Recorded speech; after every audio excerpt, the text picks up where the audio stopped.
అండి. నమస్తే అండి. సో మనకు తెలిసిందే మంచు ఫ్యామిలీలో విభేదాలు అయితే ఉన్నాయి.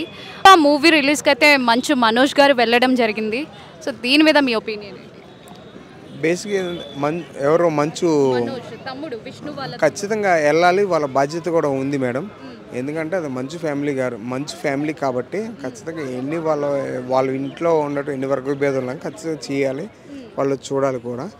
కానీ ఒక ప్రభాస్ గారు, ఒక మోహన్ లాల్ గారు, ఒక శరత్ కుమార్ గారు, అక్షయ్ కుమార్ గారు, అందరు కుమారులు గారు, మోహన్ బాబు గారు ఉన్నారు కాబట్టి ఖచ్చితంగా వాళ్ళు చూడాలి, అభినందించాలి కాబట్టి వాళ్ళు వెళ్ళారు అని చెప్పేసి నేను కోరుకున్నాను. సో దీని మీద మంచు మనోజ్ గారు ఒక ట్వీట్ కూడా చేశారు.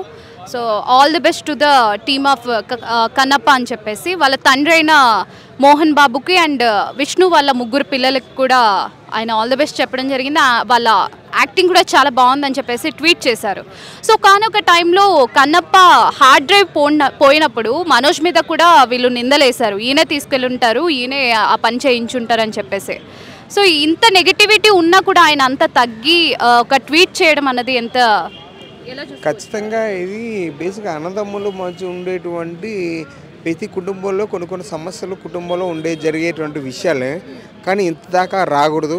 మోహన్ బాబు గారి కుటుంబంలో మోహన్ బాబు చాలా క్రమశిక్షణ కలిగినటువంటి కుటుంబం, కానీ అంత దాకా రాకూడదు. వచ్చేదాకా చేసుకున్నారు, కానీ వచ్చినా కూడా ఇటువంటి కండిషన్లో మంచు మనోజ్ కూడా వచ్చారంటే తను కూడా తన స్థాయికి తగ్గి తను కూడా ఇటువంటి కన్నప్ప మూవీలో తను కూడా ప్రమోట్ చేయడంలో భాగంగా తను కూడా వచ్చి మూవీ చూడడం చాలా ఆనందదాయక విషయం అని చెప్పేసి నేను భావిస్తాను.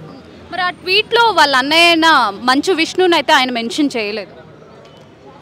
అంటే చేస్తారు, కొద్దిగా వాళ్ళ కుటుంబ విషయాలు ఉన్నాయి కదా. బేసిక్గా మన అన్నదమ్ముల కుటుంబంలో ఉంటే అన్ని కొన్ని త్వరగా సెటిల్ అవ్వవు కాబట్టి కొద్దిగా చేస్తారండి. ఖచ్చితంగా ప్రతి అన్నదమ్ముల విషయంలో కానీ కుటుంబ విషయం ప్రతి జరిగే మ్యాటరే కదా, ఆయన ఖచ్చితంగా చేస్తారని చెప్పి నేను భావిస్తూ ఉన్నాను.